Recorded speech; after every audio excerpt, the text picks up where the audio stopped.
Bom dia, meus irmãos. Quero saudar a todos com a paz do Senhor Jesus e convidá-los para abrir a palavra de Deus na carta aos Hebreus, capítulo 7.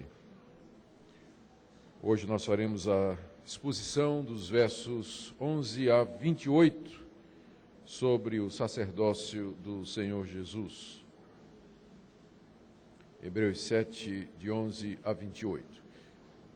Coloque o dedo aí na página, certo? Marque ou faça qualquer outra coisa, que nós vamos ler um pouquinho atrás, no Salmo 110. Quando Deus tirou o povo de Israel do Egito, trouxe-o até o deserto, e lá no Monte Sinai, Deus lhe deu a lei. Isso cerca de 2 a 3 mil anos antes de Cristo.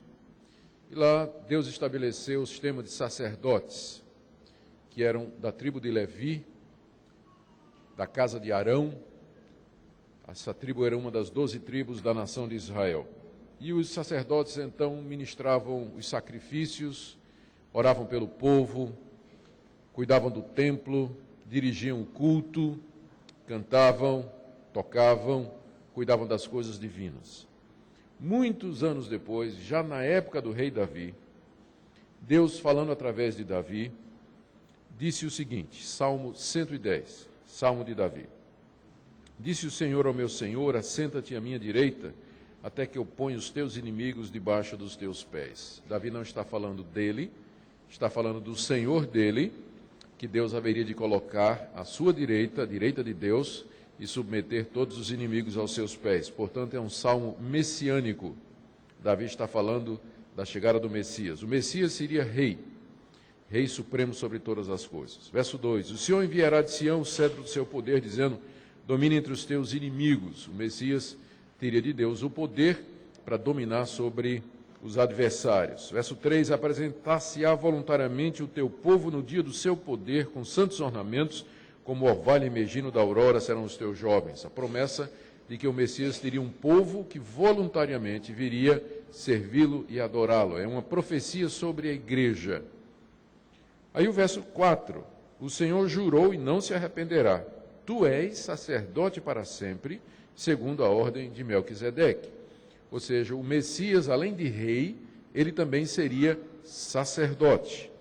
E Deus jurou que isso aconteceria. E seria um sacerdote de uma ordem diferente, de uma categoria diferente, seguindo a ordem de Melquisedeque.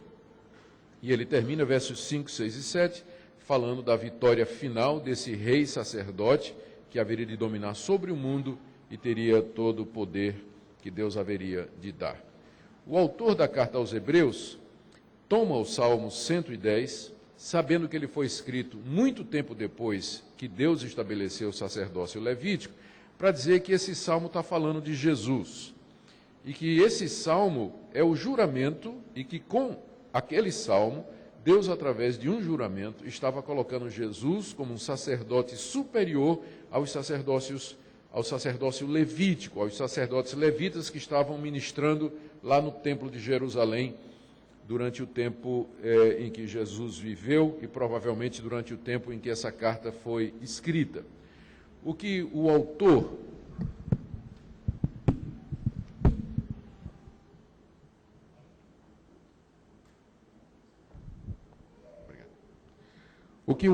dessa carta está querendo fazer é desencorajar os seus leitores a voltar para o judaísmo, onde havia esses sacerdotes, porque seria um retrocesso, porque Deus já estava ou já tinha estabelecido um sacerdócio superior.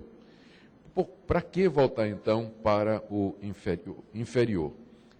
Essa é a argumentação dele aqui no trecho de Hebreus 7, de 11 a 28, que eu quero ver com vocês nesse instante. Aqui ele mostra, baseado no Salmo 110, 6 pontos em que o sacerdócio de Jesus é superior ao sacerdócio dos levitas, daqueles que ministravam lá no templo.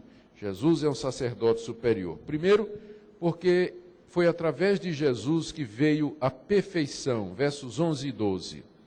Se, portanto, a perfeição houvera sido mediante o sacerdócio levítico, pois nele baseado o povo recebeu a lei, que necessidade haveria ainda de se levantar outro sacerdote, segundo a ordem de Melquisedeque, e que não fosse contado segundo a ordem de Arão? Pois quando se muda o sacerdócio, necessariamente há também mudança de lei. Quando a lei foi dada a Israel, ela foi baseada no sacerdócio dos levitas. Todo aquele esquema de sacrifícios, derramamento de sangue de animais, aqueles rituais, era tudo baseado em cima da figura do sacerdote levita. Se aquele sacerdócio pudesse aperfeiçoar as pessoas, no sentido de trazê-las completamente ao conhecimento de Deus, santificá-las completamente, dar-lhes proximidade a Deus, introduzi-las à própria presença de Deus de maneira completa e perfeita, por que é que Deus teria falado no Salmo 110 de que ele estava levantando um outro sacerdote? Então, com isso, o autor da carta aos Hebreus, ele está dizendo que o sacerdócio levítico, ele nunca pôde produzir a perfeição, ou seja, ele nunca pôde aperfeiçoar aqueles judeus que diariamente iam lá oferecer sacrifícios, matar animais, derramar sangue, tentando chegar a Deus. Não é que eles não eram salvos, mas só que eram salvos mediante símbolos, mediante sombra, num sistema provisório, num sistema temporário que não era o definitivo.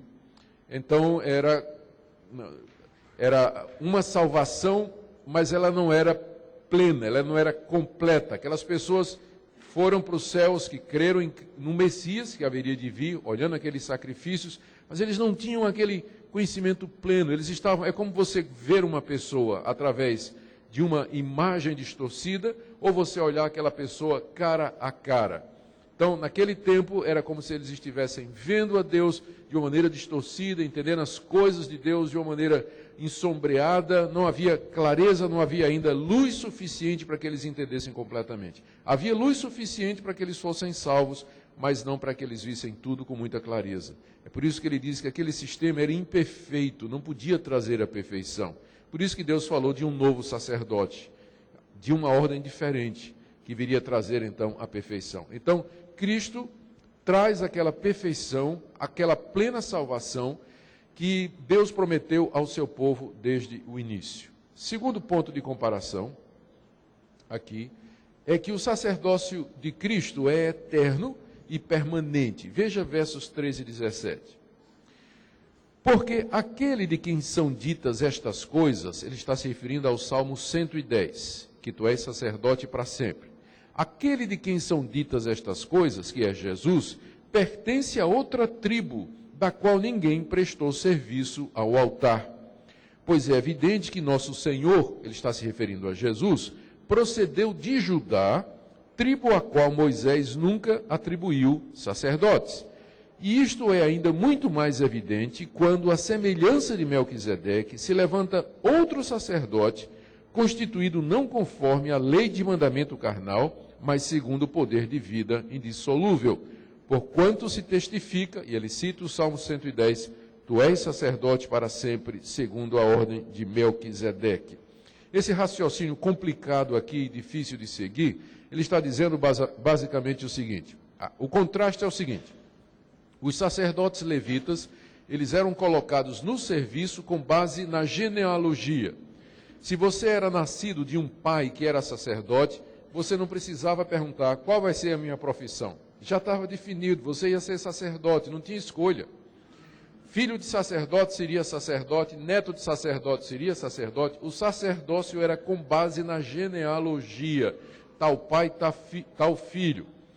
Quando Deus chama o Messias no Salmo 110 e diz que ele vai ser sacerdote, ele muda isso, porque ele diz que ele será sacerdote segundo uma ordem diferente, não segundo a ordem de Levi, que era baseada na genealogia, tal pai, tal filho, mas segundo a ordem de Melquisedeque, que nós já vimos, que não tinha genealogia, não tinha pai, não tinha mãe, ninguém sabe quando ele nasceu, quando ele morreu. Então, a diferença é essa, que o sacerdócio levítico era baseado na sucessão de pai para filho, uma vez que o pai morre, o filho vai ocupando lugar e assim por diante. Mas o sacerdócio de Cristo é baseado na sua imortalidade. Veja aqui, o ponto aqui, é o verso 16, quando ele diz que o sacerdócio de Jesus é constituído não conforme a lei do mandamento carnal. O mandamento carnal aqui é a lei de Moisés, que falava da tribo de Levi, mas segundo o poder de vida indissolúvel. O que é uma vida indissolúvel? É uma vida que não se dissolve, que não acaba. A que ele está se referindo? Está se referindo à imortalidade de Jesus, que Jesus ressuscitou dentre os mortos para nunca mais morrer. Ressuscitou com um corpo eterno. Jesus vive eternamente. E a diferença, então, é essa. Jesus é superior aos sacerdotes levitas, porque aqueles ficavam no cargo por uma questão de genealogia. Mas Jesus está no cargo de sacerdote até hoje, pelo poder da vida indissolúvel, porque ele ressuscitou dos mortos. Nenhum sacerdote ressuscitou dos mortos. Mas Jesus ressuscitou e, portanto, o sacerdócio dele, a intercessão dele, o trabalho dele é superior. Terceira comparação, está aí do verso 18 a 19, ele trata outra vez da questão da perfeição. Jesus nos introduz de fato a Deus e nos dá uma esperança superior. Verso 18, portanto, por um lado, se revoga a anterior ordenança, por causa de sua fraqueza e inutilidade. Está falando do sacerdócio levítico, que foi revogado porque era fraco e inútil. E pois a lei, estou lendo o verso 19, nunca aperfeiçoou coisa alguma. E por outro lado, se introduz uma esperança superior pela qual nos chegamos a Deus. Vocês percebem a comparação aqui que ele está fazendo. Ele está dizendo que Deus revogou o sistema levítico, aquelas leis dos sacrifícios, dos animais mortos, degolados, o sangue derramado no altar. Deus revogou aquilo ali, porque aquilo era fraco e era inútil. Era fraco porque era provisório, era baseado em homens mortais que morriam e tinham que ser substituídos. E eram inúteis porque não conseguiam de fato trazer aqueles sacrifícios, o pleno conhecimento de Deus e da salvação. Embora, como eu disse, havia verdade suficiente para salvar. Por isso Deus revogou aquele sistema de sacerdócio e introduziu, verso 19, uma esperança superior, um sacerdote que é constituído por causa da ressurreição, alguém que de fato venceu a morte, que não precisa ser substituído. E, portanto, ele faz com que nós nos acheguemos a Deus. De fato, nós podemos nos chegar a Deus, nos aproximar de Deus, nos sentir na própria presença de Deus, por causa da superioridade do sacrifício de Jesus. Em quarto lugar, Jesus é mediador de uma aliança superior. Esse assunto da aliança vai ocupar-nos aí a partir do capítulo 8 até talvez capítulo 10, né? Vamos falar muito de aliança aqui. Mas por enquanto o autor da carta aos Hebreus está só dando uma palhinha, né? Fazendo uma prévia do que é que ele vai falar aqui. Ele diz que Jesus é mediador de uma melhor aliança. Deixa eu explicar. Quando Deus deu a lei a Israel e também colocou os sacerdotes como guardiães dessa aliança, para ministrar as coisas da aliança, Deus estabeleceu esta aliança com Israel, que era baseada na lei e que tinha os sacerdotes como ministros. Essa aliança era selada com sangue de animais. A aliança dizia basicamente o seguinte: eu sou o Deus de vocês, vocês são o meu povo. Então vocês têm que guardar os meus mandamentos, andar nos meus caminhos, praticar esses sacrifícios, matar esses animais, obedecer ao que o sacerdote está dizendo, trazer as suas ofertas no templo, seguir estas leis todas que eu estou dando aqui. Uma vez que você muda o sacerdote, você muda o sistema de sacrifício e a aliança também. Muda tudo. Então, em Cristo Jesus, há essa mudança da antiga aliança para a nova, porque Deus mudou o sacerdote. Uma vez que você muda o sacerdote, o sistema de sacerdócio, você muda toda a legislação, todo o esquema, tudo que foi feito antes. Então, veja só como ele argumenta aqui, a partir do verso 20. E visto que não é sem prestar juramento, porque aqueles sacerdotes sem juramento são feitos sacerdotes, mas este com juramento, porque aquele que lhe disse, o Senhor jurou, não se arrependerá, tu és sacerdote para sempre. Por isso Jesus se tem tornado fiador de superior aliança. A diferença aqui é baseada no seguinte fato. Aqueles sacerdotes, antigamente, quando eram colocados no cargo, eles eram colocados com uma cerimônia simples. Eles recebiam sangue sobre a cabeça, sobre o dedo, sobre o pé, tomavam um banho, trocavam de vestes, e eles eram instalados no cargo como sacerdote. Como a gente tem aqui instalação de presbítero, ainda bem que não tem que fazer esse ritual todo, né? Trocar o paletó do presbítero, dar um banho nele e tal. Mas antigamente era assim que se fazia. E não tinha juramento nenhum. Estava só seguindo a rotina. Mas quando Deus colocou Jesus como sacerdote, Salmo 110, ele disse assim, o Senhor jurou. E nós já vimos aqui que Deus jura, né? E Deus jura não por ninguém superior a ele, porque não há, mas Deus jura por si mesmo. E Deus jurou por si mesmo. Você é sacerdote para sempre. Então, a diferença é que o sacerdócio de Jesus veio com um juramento da parte de Deus. Deus jurou e disse, o seu sacerdócio é eterno. Você não vai ter quem lhe substitua eu ia dizer até o fim da sua vida, mas Jesus não morre, né? Então, durante toda a eternidade, você será sacerdote. Nunca haverá um tempo no futuro em que você deixará de ser. Eu juro isso.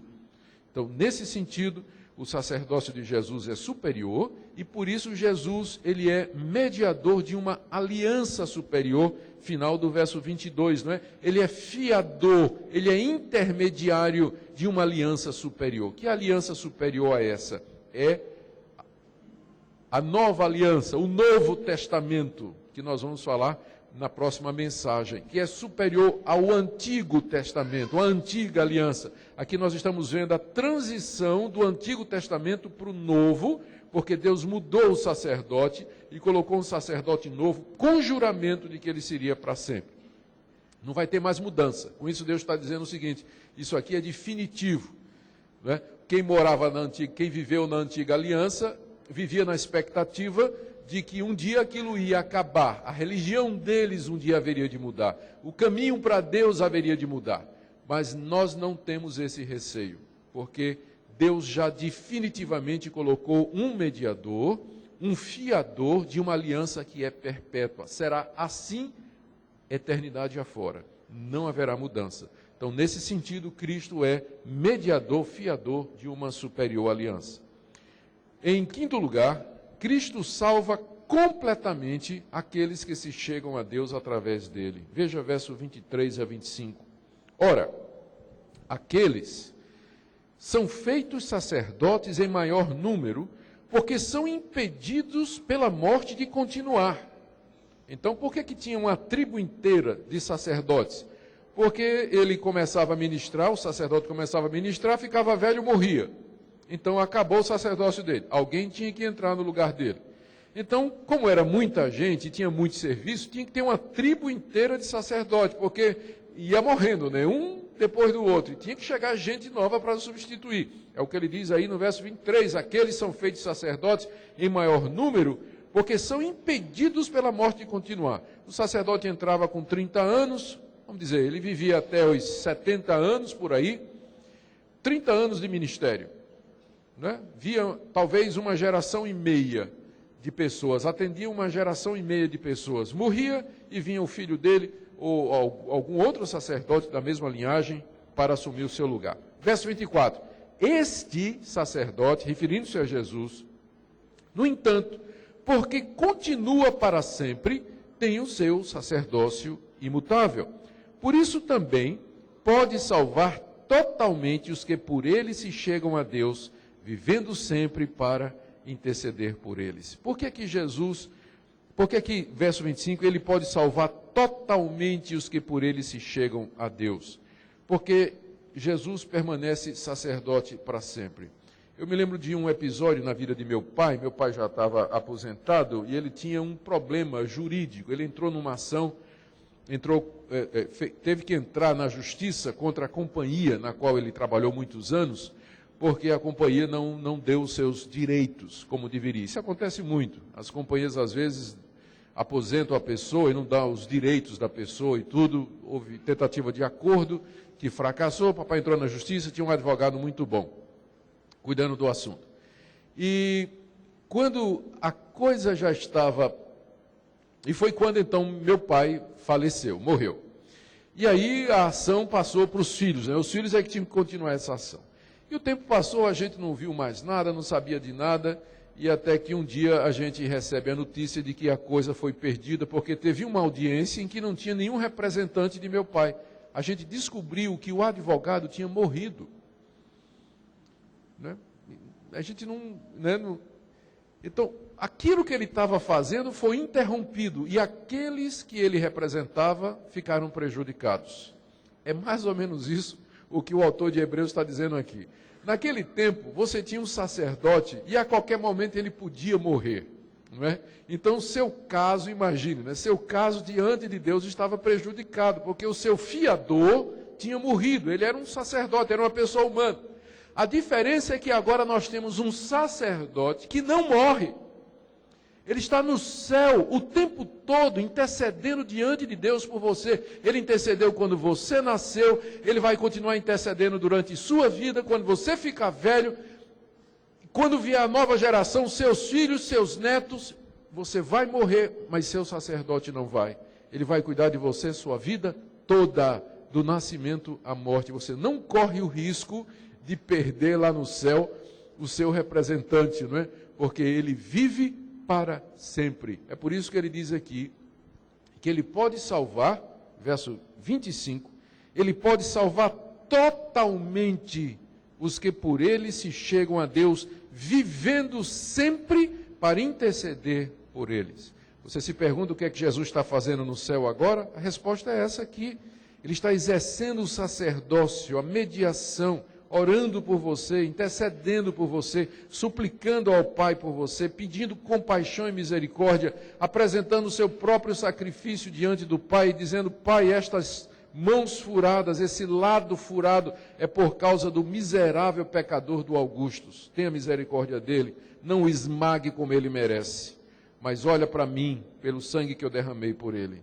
Troque o nome Augustus pelo seu, porque funciona da mesma maneira para todo mundo. É por isso que ele salva completamente. Ele não é impedido pela morte de continuar de fazer o que ele está fazendo. Sexto e último lugar, ele satisfaz plenamente as nossas necessidades. Veja aí a partir do verso 26. Com efeito, nos convinha um sumo sacerdote como esse, santo, inculpável, sem mácula, separado dos pecadores, feito mais alto do que os céus, que não tem necessidade, como os sumos sacerdotes, de oferecer todos os dias sacrifícios, primeiro por seus próprios pecados, depois pelos do povo, porque Cristo fez isso uma vez por todas, quando a si mesmo se ofereceu em sacrifício. Porque a lei de Moisés, do Antigo Testamento, constituiu sumos sacerdotes a homens sujeitos à fraqueza, mas a palavra do juramento, do Salmo 110, verso 4, que foi posterior à lei, 2000 anos talvez depois, constitui o Filho de Deus perfeito para sempre. Estão vendo aqui a comparação? O que é que ele está dizendo? Que nos convinha um sacerdote como esse. Por que era conveniente para nós um sacerdote como Jesus? Porque nós somos pecadores, nós pecamos constantemente, nós erramos, tropeçamos, nos desviamos, viramos as costas para Deus, somos rebeldes, então nós precisamos de um advogado forte, não é? Eu vejo uma figura disso, por exemplo, lá na universidade, na hora que as pessoas vão fazer tese de doutorado, mestrado ou uma monografia, quanto mais fraco o aluno é, mais forte o orientador tem que ser. Porque se o aluno é ruim e o orientador é ruim, na banca ele vai levar bomba. Mas se o aluno é mais ou menos e tem um orientador forte que diz para ele: faz assim, faz assim, faz assim, faz assim, esse aluno tem chance de ser aprovado. Então, como nós somos todos alunos ruins, nós precisamos de um sacerdote orientador forte e poderoso. É por isso que ele começa dizendo, nos convinha um sacerdote como esse, porque nós somos pecadores, indignos, fracos, quebramos a lei de Deus, o tempo todo o nosso coração está em rebelião contra Deus, por isso que o nosso intercessor tem que ser uma pessoa como a pessoa de Jesus. E ele enumera aqui 3 coisas a respeito de Jesus. Por que é que nos convinha um sacerdote como Jesus? Primeiro, está aí no verso 28, porque Jesus é santo, inculpável, sem mácula, separado dos pecadores e mais alto do que os céus. Então vamos lá, um por um.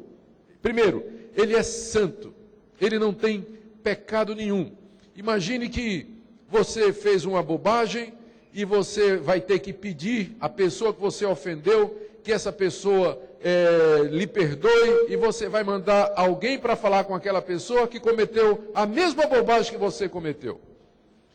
Aí a pessoa vai dizer, como é que você me manda um pedido de perdão através de um cara que faz a mesma coisa que você faz? Ou então você está em dívida e você vai pedir perdão no banco e você manda um cara mais endividado do que você. Não é? Qual é a garantia que o banco tem de que você vai pagar? Seu fiador deve tanto quanto você. Então, por que convinha que a gente tivesse um sacerdote santo? Porque ele fala com autoridade diante do Pai. Ele chega diante do Pai com autoridade, ele não deve nada a ninguém, ele nunca cometeu pecado nenhum. É o segundo ponto, ele é inculpável. Deus não vai chegar para ele e dizer, você está pedindo que eu perdoe a culpa de Augustus, mas você está cheio de culpa. Jesus não tem culpa nenhuma. Ele é inculpável, ele nunca pecou, ele tem mérito, ele pode interceder por mim e pode interceder por você. Ele não tem mácula, ele não tem mancha causada por pecado nenhum. Ele é perfeito, puro, ele é separado dos pecadores. Ele intercede pelos pecadores, mas ele não é um pecador. Isso faz toda a diferença na hora da intercessão e da mediação. Ele foi feito mais alto do que os céus, nós somos da terra. Jesus é sublime e superior ao mais alto dos céus. Por isso nos convinha um sacerdote como esse, que tivesse autoridade, mérito, poder, dignidade e honra para interceder por pessoas como eu e por você. Segundo, é porque Jesus ele não tem necessidade de fazer o que os sacerdotes humanos faziam. Porque o sacerdote humano, no Antigo Testamento, ele era uma pessoa como você e eu, ele também cometia pecados. O que é que ele tinha que fazer? Quando ele chegava no serviço, o primeiro sacrifício que ele oferecia era por quem? Por ele. O primeiro animal que ele matava tinha que ser por ele. Aí depois ele começava a matar bicho pelos outros.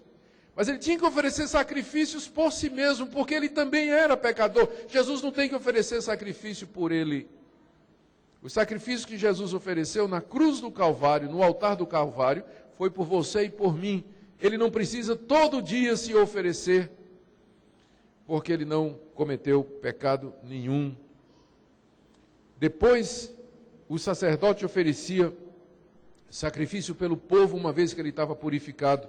Jesus já intercede por nós constantemente. Outra coisa, o sacerdote tinha que oferecer sacrifícios por si mesmo e pelo povo todo dia, dia após dia, de sábado a sábado. Entra mês, entra ano, sai ano, ali estavam os sacrifícios queimando no altar. Por quê? Porque o povo pecava todo dia, o sacerdote pecava todo dia, não tinha conta o número de bicho que tinha que ser morto e a quantidade de sangue que era derramado para cobrir aqueles pecados todos. Jesus chega, o Cordeiro de Deus, na cruz do Calvário, derrama o seu sangue precioso, ali ele se oferece como sacrifício a Deus, e porque ele é santo, sem culpa, imaculado, o seu sacrifício tem um peso eterno, é suficiente para lavar o pecado do mundo todo o tempo, eternidade afora. Então ele só fez uma vez, um único sacrifício. Na cruz do Calvário, ele se oferece como o Cordeiro de Deus. E com isso ele termina aquela carnificina do Antigo Testamento. Não precisamos mais oferecer animais, derramar sangue de bicho por causa dos nossos pecados. Não precisamos mais de sacerdotes que têm que fazer isso por eles e oferecer esses sacrifícios por nós, porque Jesus aboliu tudo isso. Terceiro, porque ele é perfeito e sem pecado, verso 28. A lei constituiu sumos sacerdotes, homens sujeitos à fraqueza, mas a palavra do juramento, tu és sacerdote para sempre, segundo a ordem de Melquisedeque, constitui o Filho de Deus. Aqueles sacerdotes eram filhos de Arão, mas esse aqui, Jesus, é filho de Deus, perfeito para todo sempre. Eu quero terminar aqui então com algumas aplicações para nós. Primeiro, seria uma tolice para os judeus que tinham conhecido a Jesus, entendido quem era Jesus, de repente voltar para a religião deles, porque o judaísmo era uma religião provisória, era uma religião temporária, era uma religião de tipos e sombras que refletiam a realidade final perfeita que era Cristo e o seu sacrifício. Uma vez que você conhece a realidade, voltar para as sombras e a representação figurada seria de fato um retrocesso. Seria a mesma coisa de você ter uma foto de uma pessoa que você nunca conheceu. Um dia você conhece aquela pessoa, tem um encontro com aquela pessoa, almoça com aquela pessoa, janta com aquela pessoa, senta com ela, conversa, ouve a voz, olha nos olhos, sente o contexto, né, a textura da mão que você aperta, o cheiro da pessoa, e depois você diz, não, eu vou voltar para a foto. A foto é melhor. E nunca mais quer ver aquela pessoa. Você começa então a se relacionar com aquela pessoa olhando a fotografia dela. Era a mesma coisa, uma vez que eles conheceram Jesus, voltar para o sacerdócio levítico, voltar para o templo, para os animais. De fato seria um retrocesso. Portanto, queridos, conclusão para nós. Não se iluda ou não caia nessa esparrela, nessa mentira de que as coisas da antiga religião de Israel, elas são superiores ou mais espirituais do que o cristianismo. Eu já mencionei isso na última mensagem. Tocar chofar, usar véu, candelabro de Israel, celebrar a festa judaica, guardar sábado. Gente, isso, ir para Israel, a gente vai para turismo, né? Vai para turismo, ir para Israel, tocar nas relíquias lá. Gente, isso tudo passou. Nós temos um novo sacerdócio, uma nova ordem, mudou a lei, mudou o sistema. E em Cristo nós somos aperfeiçoados e podemos chegar plenamente a Deus. Nós não precisamos de mais nada a não ser da mediação em Jesus. Segunda coisa, nós temos um sacerdote perfeito, eterno, suficiente e eficaz, que está à direita de Deus e intercede por nós. Por isso, busque a Deus com confiança. Deus lhe aceita não é porque você merece alguma coisa. Deus lhe aceita porque o seu fiador é santo, imaculado, separado dos pecadores e mais alto do que os céus. Deus lhe aceita não porque você é bonzinho ou tem alguma coisa que atraia o mérito ou a recompensa de Deus, mas é porque há um sacerdote eterno que ofereceu um sacrifício completo e verdadeiro nos céus para você. Ore a Deus e saiba que sua oração será ouvida, não porque você sabe orar bem, não porque você tem algum mérito, mas porque há alguém que encaminha as suas orações ao Pai, Jesus Cristo. Quando você confessar os seus pecados, creia no perdão. Não é porque você merece o perdão de Deus, mas porque tem alguém que já pagou o seu pecado e que no céu intercede por você e apresenta os seus méritos. Por isso, descansemos na mediação de Jesus. Que coisa maravilhosa saber que você tem diante de Deus um advogado, um consolador, um mediador, um sacerdote que resolve todos esses problemas diante de Deus. O que você tem que fazer é se curvar diante dele e dizer: Senhor Jesus, eu não tenho como resolver meus problemas diante de Deus. Eu não tenho como lidar com minha culpa. Meus pecados são muitos. A minha culpa é grande. Durante muitos anos eu venho pecando contra o Senhor. Eu não tenho o que dar a Deus, eu não mereço nada de Deus. Eu não tenho como apaziguar a minha consciência. Mas eu sei quem o Senhor é. O Senhor é aquele que foi colocado pelo Pai como mediador, como sacerdote. E hoje eu quero entregar a minha vida, minha culpa, quero entregar o meu futuro, tudo que tenho, que sou, nas tuas mãos. E pedir que o Senhor me aceite, que o Senhor interceda por mim. Que o Senhor faça de mim um dos objetos da sua constante intercessão. Nas tuas mãos eu descanso, Senhor Jesus, porque eu confio em ti. A Bíblia diz que Deus amou o mundo de tal maneira que deu o seu Filho, para que todo aquele que nele crê não pereça, mas tenha a vida eterna. E Jesus pode fazer isso, porque ele é sacerdote para sempre. Creia nele, e nessa manhã se chegue a ele com confiança, sabendo que através dele nós temos uma superior esperança guardada para nós. Vamos orar. Ó Deus, te damos graças porque nesse instante, na mediação de Jesus, essa oração chega à tua presença. Não porque aquele que ora merece alguma coisa, mas porque o nome de quem se ora, em nome de quem se ora, esse nome tem poder. Esse nome é mais sublime do que os céus, santo, imaculado, perfeito, inculpável.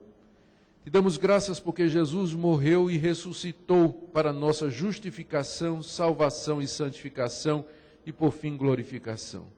Se há alguém aqui nessa manhã que ainda não entendeu que a salvação é somente Jesus e através de Jesus, que isso fique muito claro nessa manhã. Também para aqueles filhos teus e filhas tuas que se encontram culpados, com a consciência pesada, carregando o fardo da culpa, Senhor, que nessa manhã encontrem alívio na pessoa de Jesus. Que os duvidosos possam ter certeza que teu povo seja renovado nessa manhã, cheio do Espírito Santo, para que possa glorificar-te por causa de Jesus. Obrigado porque o Senhor introduziu um sacerdócio superior pelo qual nos achegamos a ti para todo o sempre. Obrigado por esse tempo juntos, em nome de Jesus. Amém.